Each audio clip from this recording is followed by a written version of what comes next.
Bây giờ mình sẽ nướng thử con tôm này. Cái này bự quá. Quá sợ. Này cắt nha.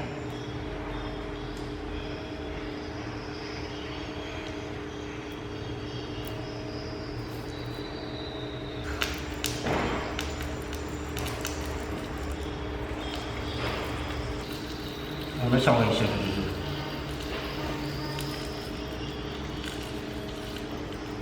Chở cho nó chín cho đều.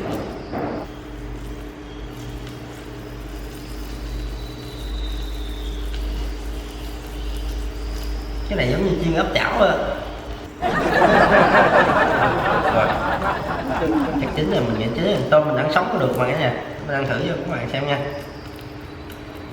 Mời các bạn, mời cả nhà nha, công tử mời cả nhà nha.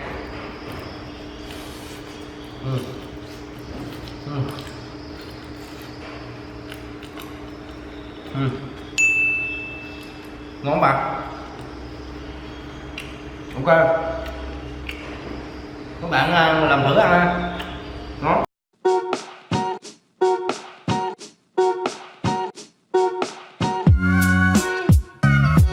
Chào mọi người đã quay lại kênh của Minh Công Tử.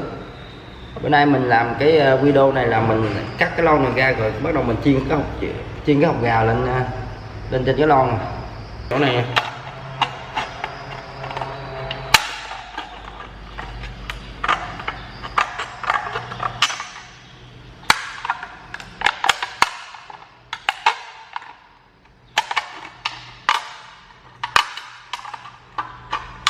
cắt hết cả nhà.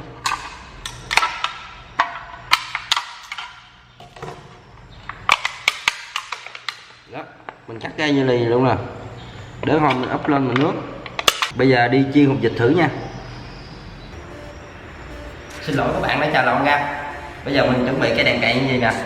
Bây giờ mình đốt, mình bỏ vô. Đốt ở dưới các bạn.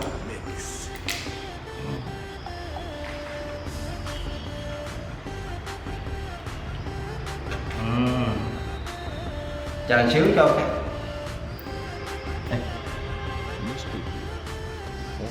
chờ xíu cho cái này nó nóng lên, để mình lấy một xíu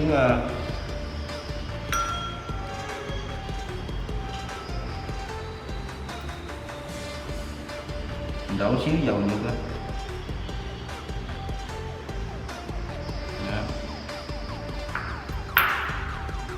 Xíu dầu vô cho nó sôi lên mà.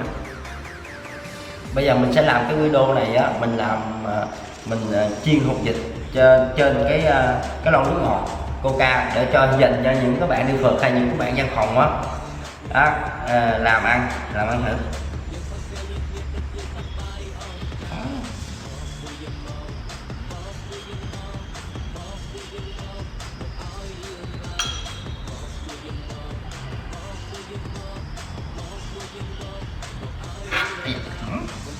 Nóng quá mà.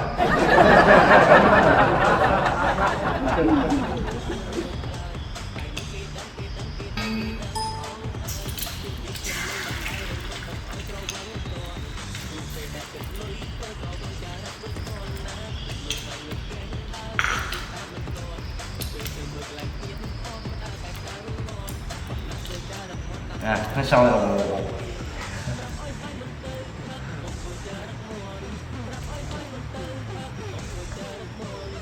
Chiên cái này gọi là chiên hột gà trên lon nước ngọt các bạn. Chín chưa đây.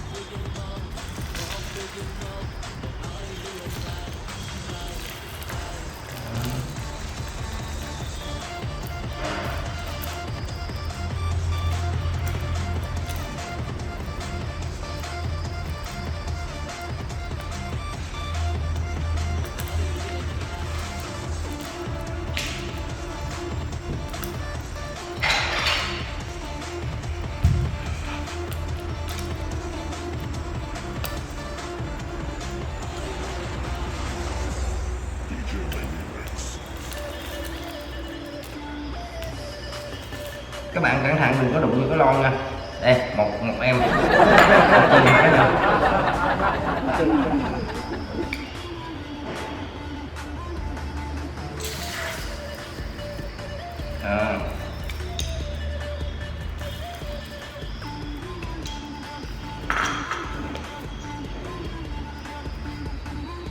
Chắc chắn quên cho dầu vô không biết nó chín không đâu.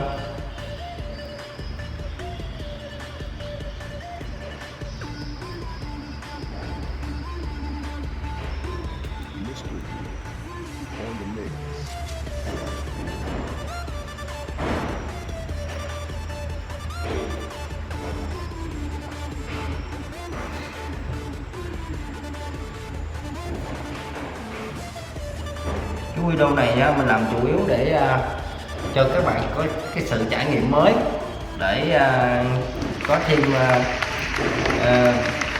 cái chặng phượt đi thôi, chứ nướng cái này cho nó thú vị các bạn. Gần chín này, gần chín này.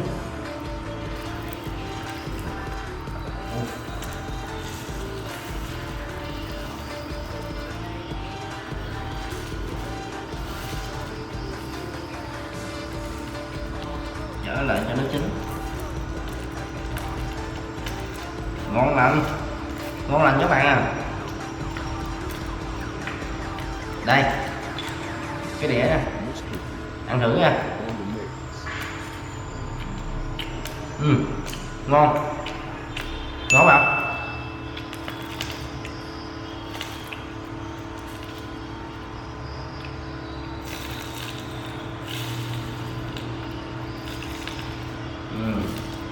Một em nữa, mình để cái dĩa cho nó nguội đi.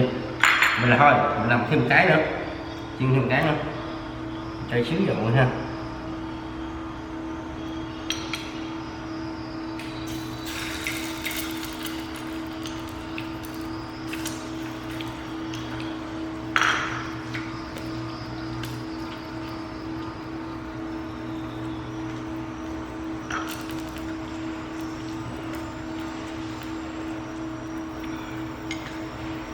Cái này mà ngồi nhậu á, tưởng tượng ngồi nhậu mà có vừa chiên vừa uống rượu với nhâm nhi á là báo pháp đúng không bạn?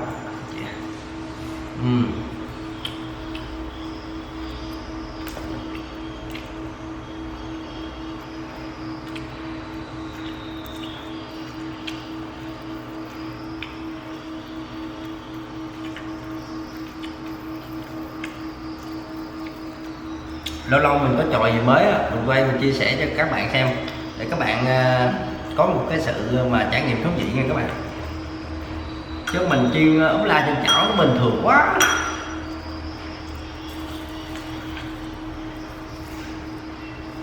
Đặc biệt cái vỏ của cái nhôm này á nó không có dính các bạn, giống như là chảo chống dính nha.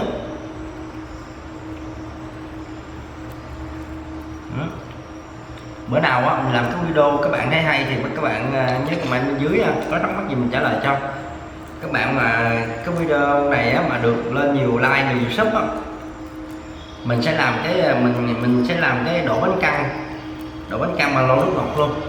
Ở đằng á mình sẽ làm đổ bánh căn bằng lon nước ngọt cho các bạn xem. Đổ càng chuyên nghiệp cả nha. Đó.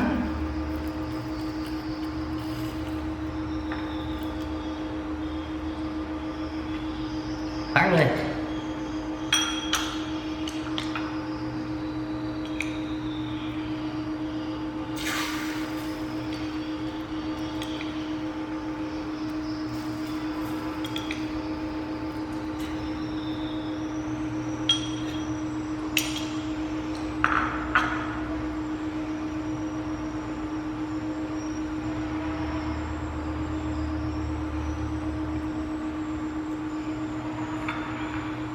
Mời các bạn nha, mời cả nhà nha. Cái này làm chiên trên cái lon nước ngọt nè.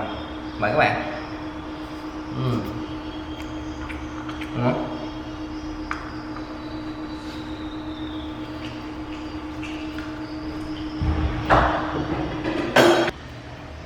Chín rồi.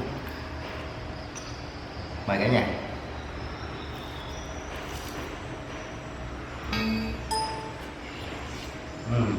ngon.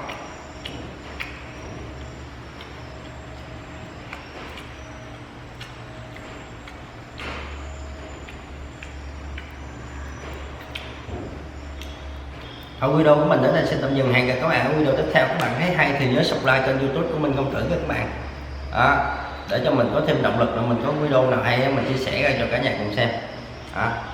Nhớ subscribe các bạn.